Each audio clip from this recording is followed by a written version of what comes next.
Well, hello out there, all you virtual cats and cyber kittens, you high school rockers and altar-cockers. This is your DJ, VJ, and I do mean me-J, Richard Corliss, ready to take you on a 40-year time trip through some of the very ginchiest concert films of the pop and rock era. Rock's first certified genius, Bob Dylan, was the subject of this proto-rockumentary, a fabulous slice of cinema verite called Don't Look Back. You'll see Dylan, looking very much like Cate Blanchett, on his 1965 tour of Britain, rocking in the concert halls and mocking in the press room. And when director D.A. Pennebaker wasn't creating a new film form, the rockumentary, he was kind of inventing the music video with this clip from Subterranean Homesick Blues. Mixing up the medicine, I'm on a pavement, thinking about the government. A man in a trench coat, badge out laid off, says he's got a bad cough, wants to get it paid off. By 1970, Elvis Presley was his own oldies act. He was the first Elvis impersonator, your parents' Elvis, stranded between the pop charts and the Vegas showrooms. But in the rock doc, Elvis, That's the Way It Is, he showed he could still do justice to the original Elvis, the one who would swing and swivel and really scuff up those blue suede shoes. Blue, blue suede shoes, blue, blue suede shoes. You can do anything but lay off of my blue suede shoes.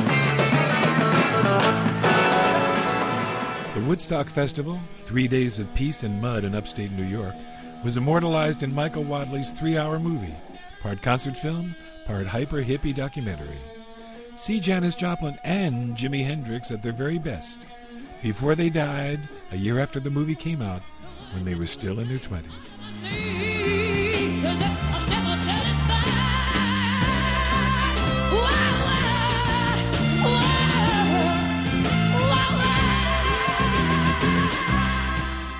Altamont, a festival held in California around the time of Woodstock, was the anti-Woodstock, the concert that proved that sex plus drugs plus rock and roll plus Hell's Angels as the security detail can equal death.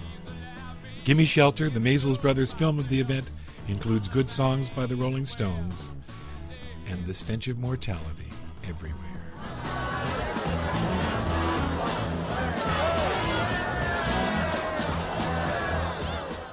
Rock had held many funeral processions after Janis and Jimmy died. The Last Waltz, a Martin Scorsese picture about the final concert given by the band, is elegiac enough, but the nice thing is that all the band members were still alive. Good music, good vibes. Good night. Good night, and no more Dixie down, down. The bells are ringing. Good night, and no more Dixie down. And all the people were singing. Bette Midler is not only a rock singer, though she played one in her film The Rose. But Midler is a great singer, giving her all and more to every song, whether from Broadway, the blues, or the Brill Building.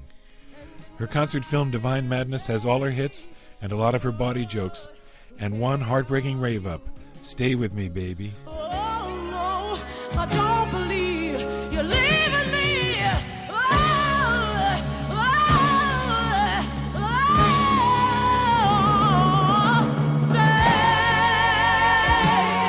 with me, baby. Madonna made herself up. She was the creator and manipulator of more myths than the classical Greeks could dream up. The Material Girl produced her own documentary in 1991, with greatest hits performances and a lot of backstage exhibitionism. Sweet and scalding by turns, Truth or Dare was a revelation and a hoot. David Byrne and Talking Heads. You may ask yourself, how did they get here? What are these artsy-punksy RISD alumni doing alongside Elvis and the Stones? But watch Stop Making Sense, a Talking Heads concert film directed by Jonathan Demme, and you may find yourself singing along with this underground group on the knife edge of weirdness. You may say to yourself, my God, what have I done? Let in the days go by. Let the water hold me down. Let in the days go by. Water flowing underground. Into the blue again. After the money's gone. Once in a lifetime. Water flowing underground. Chuck Berry, since the early 1950s, had been putting smart lyrics to 3-chord happy blues to make songs like Sweet Little 16 and Johnny Be Good. In 1987, Keith Richards of the Rolling Stones put together a 60th birthday tribute concert for Chuck, and Taylor Hackford filmed it. The movie captured the rawness, the verve and vitality, the not-so-innocent fun of early rock and roll. So we'll end our video medley here. If you believe in rock as the one true religion, art form, and sexual stimulant of the second half of the 20th century, then you must stand up, raise your hands, open your throats, and shout, "Hail, hail, rock and roll." Ya elskede, Kimasabi. Everybody repeat after me. Hail, hail, rock and roll!